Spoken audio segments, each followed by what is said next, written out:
പരമകാരുണികനായ ശ്രീനാരായണ ഗുരുദേവ തൃപാദങ്ങൾക്ക് മുന്നിൽ പ്രണാമം.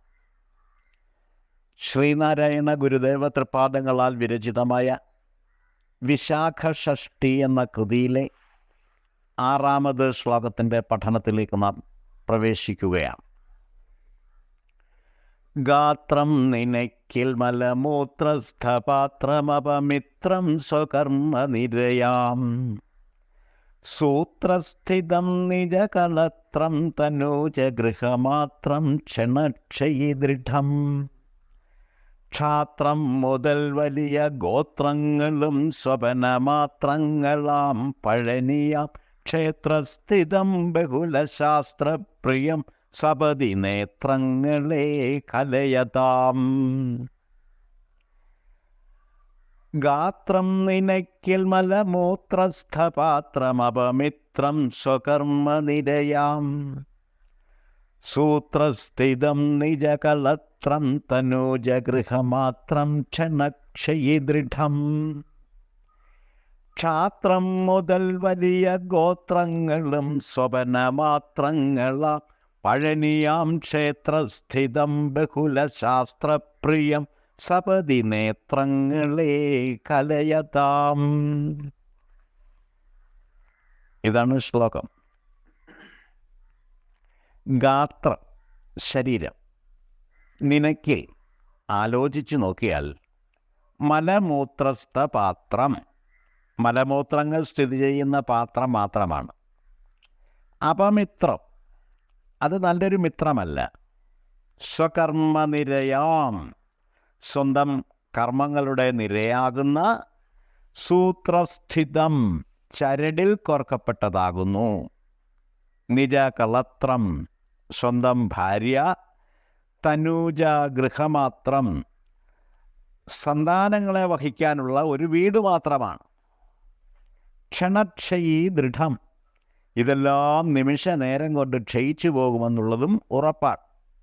ക്ഷാത്രം മുതൽ വലിയ ഗോത്രങ്ങളും ക്ഷത്രിയത്വം മുതലായ ആഭിജാത്യമുള്ള ഗോത്രങ്ങളും സ്വപനമാത്രങ്ങളാം, സ്വപ്നതുല്യങ്ങളാണ്.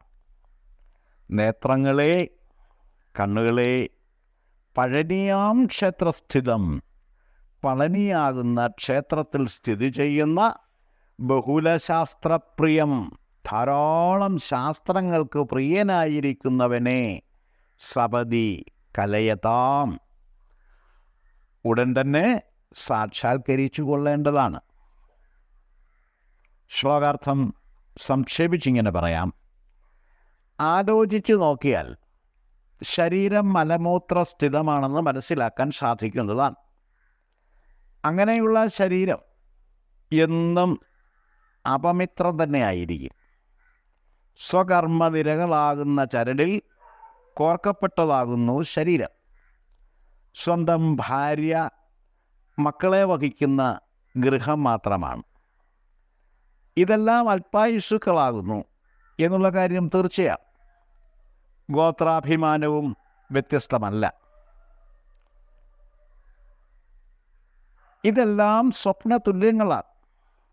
ഇവയിൽ നിന്നെല്ലാം വ്യത്യസ്തമായി പളനിയാകുന്ന ക്ഷേത്രത്തിൽ സ്ഥിതി ചെയ്യുന്നതും ധാരാളം ശാസ്ത്രങ്ങൾക്ക് പ്രിയപ്പെട്ടതുമായ പൊരുളാകുന്നു സുബ്രഹ്മണ്യൻ. അല്ലയോ കണ്ണുകളെ, അങ്ങനെയുള്ള ആ പൊരുളിനെ ഉടൻ തന്നെ സാക്ഷാത്കരിക്കേണ്ടതാണ്.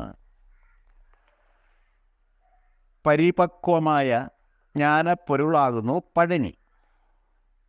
പഴനിവാസനായ സുബ്രഹ്മണ്യനെ ജ്ഞാനസ്വരൂപതയോടുകൂടി ധ്യാനിച്ചു സാക്ഷാത്കരിക്കേണ്ടതാണെന്നാണ് ഈ ശ്ലോകത്തിൽ പറഞ്ഞിരിക്കുന്നത്. ശരീരം വാസ്തവത്തിൽ മലമൂത്ര ഭാണ്ഡം മാത്രമാകുന്നു എന്ന് പറഞ്ഞിരിക്കുന്നതിനെ താത്വികമായി മനസ്സിലാക്കേണ്ടതാണ്.